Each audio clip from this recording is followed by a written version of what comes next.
নেশাব পরিমাণ সম্পদ হইলে প্রত্যেক মুসলমানের জন্য যাকাত দেওয়া ফরজ। কার জন্য যাকাত দেওয়া ফরজ?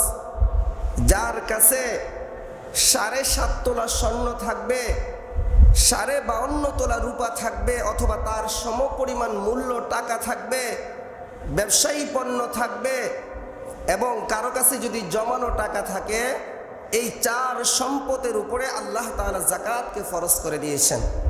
কয় সম্পদের উপরে যাকাত ফরজ? 1 নম্বর হলো স্বর্ণ অথবা 7.5 ভরি স্বর্ণ অথবা তার টাকা অথবা তার মূল্য।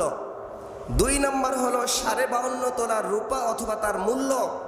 3 নম্বর হলো ব্যবসায়ী সম্পদের উপরে যাকাত আসে, ব্যবসায়ী পণ্যের উপরে যাকাত আসে।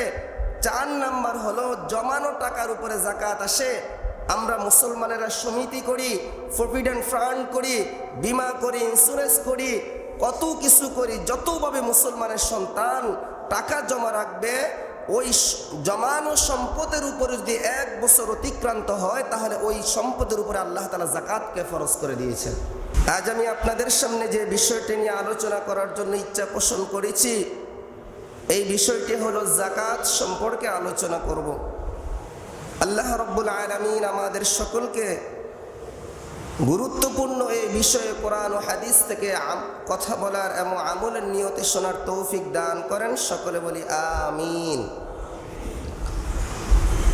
মুহতারাম হাজিরিন, ইসলামে যতগুলো বিধানকে ফরজ করা হয়েছে, এর মধ্যে গুরুত্বপূর্ণ একটা ফরজ বিধান হলো যাকাতের বিধান।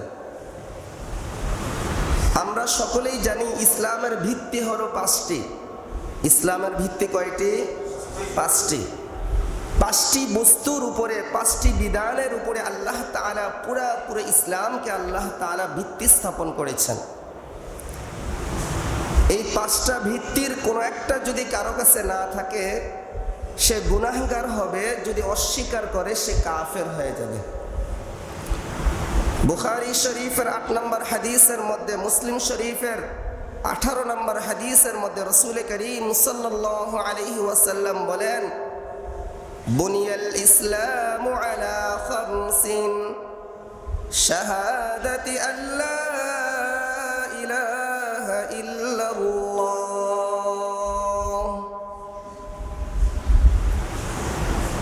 ওয়া আন্না মুহাম্মাদার রাসূলুল্লাহ ওয়া ইকামিস সালাতি ওয়া ইতাইজ যাকাত ওয়াল হজ্জি ওয়া সাওমি রমাদান। জনাবে মুহাম্মাদুর রাসূলুল্লাহ সাল্লাল্লাহু আলাইহি ওয়াসাল্লাম বলেন, ইসলামের ভিত্তি হলো 5টি। 1 নম্বর হলো আল্লাহ তাআলা একজনের কথার সাক্ষী দেওয়া, মুহাম্মদ আল্লাহ তাআলার রাসূল, এই কথা বিশ্বাস করা। ওয়া ইকামিস সালাত, নামাজ কায়েম করা। 3 নম্বর হলো ইতাইজ যাকাত, নেশাব পরিমাণ সম্পদ হইলে প্রত্যেক মুসলমানের জন্য যাকাত দেওয়া ফরজ। বলেন তো, যাকাত দেওয়া কি নফল না ফরজ না ওয়াজিব?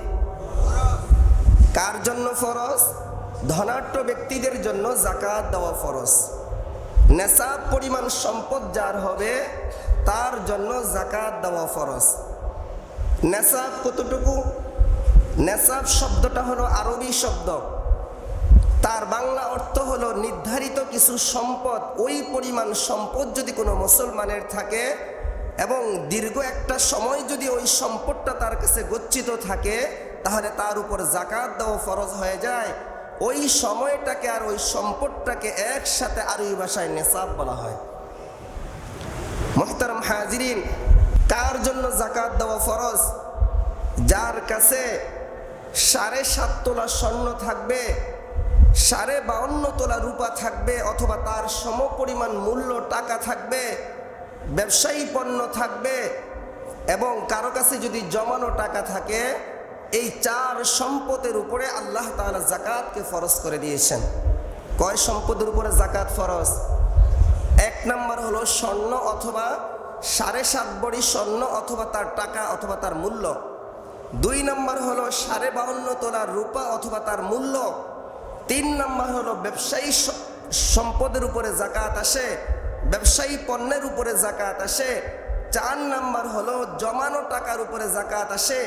আমরা মুসলমানেরা সমিতি করি, প্রভিডেন্ট ফান্ড করি, বিমা করি, ইন্স্যুরেন্স করি, কত কিছু করি। যতভাবে মুসলমানের সন্তান টাকা জমা রাখবে, ওই জমানো সম্পদের উপরে যদি 1 বছর অতিক্রান্ত হয়, তাহলে ওই সম্পদের উপরে আল্লাহ তাআলা জাকাতকে ফরজ করে দিয়েছেন। বলেন তো, ব্যাংকের মধ্যে যে টাকা রাখে এটার উপর জাকাত আসে কিনা? প্রভিডেন্ট ফান্ড, বন্ড যেটাকে বলে, শেয়ার বাজার, ওটার উপরেও জাকাত আসবে। অলংকারের উপরে জাকাত আসবে। আজকে আমাদের সমাজের পুরুষরা জাকাত দেয়, কিন্তু মহিলারা জাকাত দেয় না। মহিলাদের উপর জাকাত যেভাবে ফরজ হয়, কুরবানিও ফরজ হয়।